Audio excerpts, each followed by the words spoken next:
ಬಹಳಷ್ಟು ಜನ ಸರ್ಕಾರಿ ಕೆಲಸ ಸಿಗಬೇಕು ಅಂತ ಬಹಳ ಆಸೆಗಳನ್ನ ಇಟ್ಕೊಂಡು ಈ ಮಧ್ಯವರ್ತಿಗಳ ಮುಖಾಂತರ ಲಕ್ಷಾಂತರ ರೂಪಾಯಿ ದುಡ್ಡು ಕಳ್ಕೊಂಡವರಿದ್ದೀರಿ. ಸರ್ಕಾರಿ ನೌಕರಿ ಹೆಸರಲ್ಲಿ ಲಕ್ಷ ಲಕ್ಷ ವಂಚನೆಯ ಆರೋಪ. ಇಬ್ಬರು ಅಂತಾರಾಜ್ಯ ಕಳ್ಳರನ್ನ ಕಲಬುರಗಿ ಪೊಲೀಸರು ಬಂಧಿಸಿದ್ದಾರೆ. ಪ್ರೇಮ ಶ್ಯಾಮಕುಮಾರ್, ಗಣೇಶ್ ಕುಮಾರ್ ಬಂಧಿತ ಆರೋಪಿಗಳು. ಸರ್ಕಾರಿ ನೌಕರಿ ಹೆಸರಿನಲ್ಲಿ ಲಕ್ಷ ಲಕ್ಷ ದುಡ್ಡು ತಗೊಂಡು ವಂಚನೆ ಮಾಡುವಂತಹ ಆರೋಪ ಇದೆ. ಅಂತಾರಾಜ್ಯ ಆರೋಪಿಗಳನ್ನ ಕಲಬುರಗಿ ಪೊಲೀಸರು ಬಂಧಿಸಿದ್ದಾರೆ ನೋಡಿ.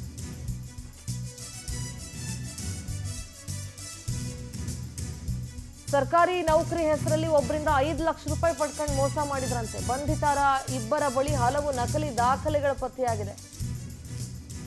ಬೇರೆ ರಾಜ್ಯದವರು ಇಲ್ಲಿ ಸರ್ಕಾರಿ ನೌಕರಿ ಕೊಡಿಸ್ತೀನಿ ಅಂತ ಹೇಳಿ 5 ಲಕ್ಷ ರೂಪಾಯಿ ದುಡ್ಡು ತಗೊಂಡು ವಂಚನೆ ಮಾಡಿದ್ದಾರೆ.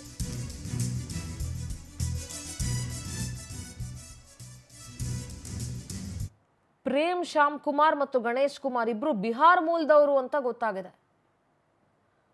ನಿರುದ್ಯೋಗಿಗಳನ್ನ ಟಾರ್ಗೆಟ್ ಮಾಡ್ಕೊಂಡು ವಂಚನೆ ಮಾಡ್ತಾ ಇದ್ರು, ನಕಲಿ ದಾಖಲೆಗಳನ್ನು ಸೃಷ್ಟಿಸ್ತಾ ಇದ್ರು, ಬಿಹಾರಿಂದ ಬಂದು ಇಲ್ಲಿ ವಂಚನೆ ಮಾಡ್ತಾ ಇದ್ರು.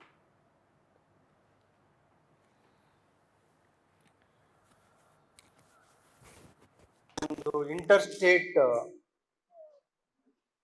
ಜಾಬ್ ಫ್ರಾಡ್ ನಲ್ಲಿ ತೊಡಗಿರುವ ಆರೋಪಿಗಳನ್ನ ಬಂಧಿಸುವಲ್ಲಿ ಯಶಸ್ವಿಯಾಗಿದ್ದಾರೆ. ಇದು ಕಾರ್ಯಾಚರಣೆ ಮೂಲತಃ ಯಾವ ರೀತಿ ಆಯ್ತು ಅಂತಂದ್ರೆ, ಒಂದು ರ್ಯಾಂಡಮ್ ಫೋನ್ ಕಾಲ್ ನಿಂದ ಒಬ್ಬ ಸ್ಥಳೀಯರಿಗೆ ಒಂದು ತಂಡ ಸಂಪರ್ಕ ಮಾಡ್ತಾರೆ. ಸಂಪರ್ಕ ಮಾಡಿದಾಗ ಅವರು ಹೇಳೋದೇನಂತಂದ್ರೆ, ತಮ್ಗೇನಾದ್ರೂ ಕೆಲಸ ಬೇಕಾಗಿದೆ ಅಂತ ಕೇಳ್ತಾರೆ.